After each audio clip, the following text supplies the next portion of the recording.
మేడారం సమ్మక్క సారాలమ్మ సన్నిధిలో ఆదివారం కేబినెట్ సమావేశం జరగనుంది. మేడారంలోని హరిత హోటల్ ఈ చారిత్రక సమావేశానికి వేదిక కానుంది. సీఎం రేవంత్ రెడ్డి అధ్యక్షతన మంత్రివర్గ సహచరులందరూ సమావేశమై పలు కీలక అంశాలపై చర్చించనున్నారు. రేపు సాయంత్రం సీఎం మేడారం చేరుకోనున్నారు. సాయంత్రం 5 గంటలకు మేడారం గద్దెల ప్రాంగణంలో ఆదివాసీ ఆచార సాంప్రదాయాలు ప్రతిబింబించేలా సాంస్కృతిక కార్యక్రమాలతో స్వాగతం పలకనున్నారు. మంత్రివర్గ భేటీ అనంతరం సీఎం మంత్రులు హరిత హోటల్లో బస చేయనున్నారు. సీఎం పర్యటనకు 2000 మంది పోలీసులతో కట్టుదిట్టమైన భద్రతా ఏర్పాట్లు చేశారు.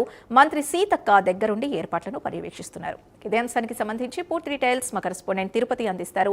తిరుపతి, సీఎం రేవంత్ రెడ్డి మేడారంలో పర్యటనకు సంబంధించి ఏర్పాట్లు ఎలా జరుగుతున్నాయి? సింధు, రేపు మేడారంలో సీఎం రేవంత్ రెడ్డితో పాటు మంత్రులు పర్యటించబోతా ఉన్నారు. సాయంత్రం 5 గంటల సుమారులో మేడారం గద్దెల ప్రాంగణానికి సీఎం రేవంత్ రెడ్డి మంత్రులు చేరుకుంటారు. వనదేవతల సన్నిధిలోనే రేపు మంత్రివర్గ భేటీ ఉండబోతుంది. భేటీకి ములుగు జిల్లా అధికార యంత్రాంగం పూర్తిగా ఏర్పాట్లను చేసినటువంటి పరిస్థితి కనబోతుంది.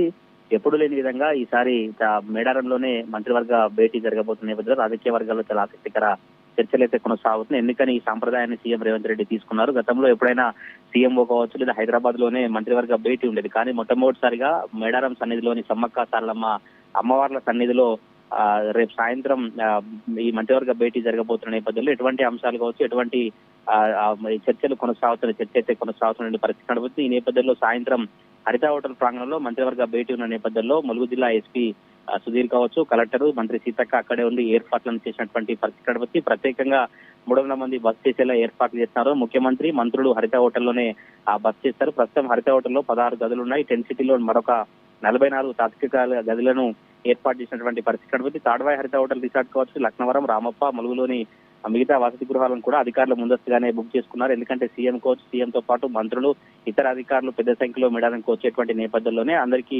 ఏర్పాట్లు అయితే ముమ్మరంగా కొనసాగించినటువంటి పరిస్థితి కనబడితే సీఎం పర్యటన నేపథ్యంలో 2000 మంది పైగా పోలీసులు బందోబస్తు ఏర్పాటు చేసి కట్టుదిట్టమైన భద్రత ఏర్పాటు చేశారు. దగ్గరుండి సీతక్క ఎప్పటికప్పుడు ఏర్పాట్లను పర్యవేక్షిస్తూ జిల్లా ఉన్నతాధికారులకు కావచ్చు, స్థానిక అధికారులకు మంత్రివర్గ భేటీకి సంబంధించి ఎటువంటి ఇబ్బంది తలెత్తకుండా ప్రోటోకాల్ కావచ్చు, మిగతా దర్శనం కావచ్చు, ఆ సమావేశానికి సంబంధించి అన్ని ఏర్పాట్లు చేసినటువంటి పరిస్థితి అయితే కనబడుతుంది. మొదటిసారిగా మేడారం మహాజాతర పునరుద్ధరణ ఈసారి మేడారంలో అభివృద్ధి పనులు చేసిన తర్వాత అభివృద్ధి పనులకు సంబంధించి సీఎం రేవంత్ రెడ్డి మొట్టమొదటిసారిగా మంత్రివర్గ సమావేశం మేడారం నిర్వహించబోతున్న నేపథ్యంలోనే రాజకీయ వర్గాల్లో ఎటువంటి చర్చ ఉంటుంది, సీఎం ఏం మాట్లాడతారు, ఎటువంటి అంశాలపై నిర్ణయం తీసుకుంటారు, తెలంగాణ రాష్ట్రంలో గతంలో ఉన్నటువంటి ప్రభుత్వ సంక్షేమ పథకాలు కావచ్చు, ఇప్పుడు తీసుకుపోయేటువంటి పథకాలకు సంబంధించి సమ్మక్క సారలమ్మ సన్నిధిలోనే వాటిని చెప్పేటువంటి అవకాశం అయితే కనబడుతుంది. ఇటు మేడారం జాతర, మున్సిపల్ ఎన్నికలు, వచ్చే ఏడాది గోదావరి పుష్కర ఏర్పాట్లపై, సాగునీటి ప్రాజెక్టులపై చర్చ కొనసాగించే అవకాశం ఉన్నట్టుగా కాంగ్రెస్ వర్గాల నుంచి కావచ్చు, అధికార పార్టీ వర్గాల నుంచి అయితే